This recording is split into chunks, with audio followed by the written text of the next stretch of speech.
Hi friends, welcome to my channel. நம்ம சேனலில் ரொம்பவே ஹெல்த்தியான எள்ளு துவையல் தாங்க எப்படி செய்கிறதுன்னு பார்க்க போகிறோம். வாங்க சட்டுன்னு வீடியோக்குள்ளே போயிடலாம்.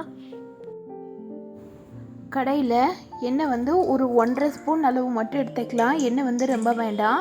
இது கூட தோல் உரித்த பூண்டு ஒரு 4லேருந்து 5 பூண்டு சின்ன சின்ன பூண்டாக சேர்த்துக்கலாம்.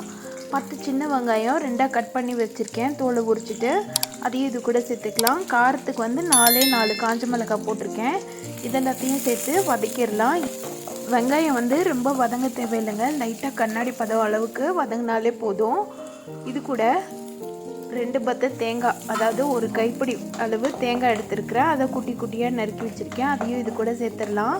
தேங்காய் இந்த மாதிரி வதக்கிட்டு சேர்த்தோன்னா சட்னி ரொம்ப நேரத்துக்கு கெட்டு போகாமல் இருக்கும்.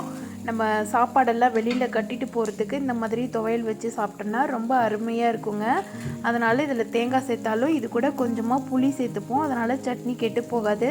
இன்னொன்று, தேங்காவை இந்த எண்ணெயிலேயே நல்லா வதக்கிட்டு சேர்க்குறதுனால ரொம்ப நேரம் கெட்டு போகாமலும் இருக்கும். அதனால் கெட்டு சோறெல்லாம் கொண்டு போவோம்ல, அந்த மாதிரி டயத்தில் இந்த மாதிரி துவையல் வச்சு கொண்டு போவாங்க. ரொம்ப டேஸ்ட்டாக இருக்கும். காம்பினேஷனும் நல்லாயிருக்கும்.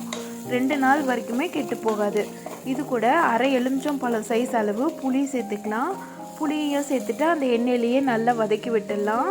இது கூட சுத்தம் பண்ணின எள்ளு, கருப்பு கலர் எள்ளு இருக்கும்ல, அதை எடுத்து வச்சுருக்கேன். எள்ளு சுத்தம் பண்ணிவிட்டு அதுக்கப்புறமா சேருங்க.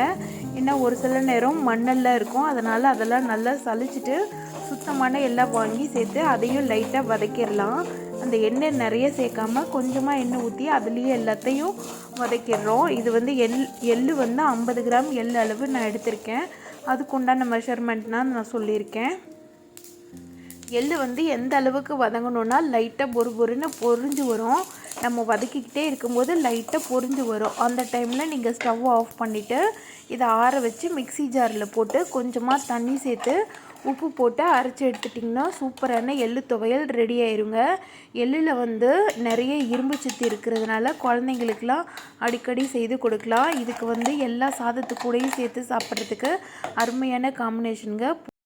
நம்ம ட்ராவல் எங்கேயாவது போகும்போது புளியோதரை கட்டி எடுத்துகிட்டு போகும்போது இந்த எள்ளு துவையலும் சேர்த்து கொண்டு போனோன்னா ரொம்ப அருமையாக இருக்குங்க. அதுவும் அது சீக்கிரமாக கெட்டு போகாது. தேங்காவை நல்லா வதக்கிட்டு சேர்த்தோன்னா இந்த டேஸ்டான எள்ளு துவையலை, ஹெல்த்தியான எள்ளு துவையலை நீங்களும் உங்கள் வீட்டில் செய்து பாருங்கள்.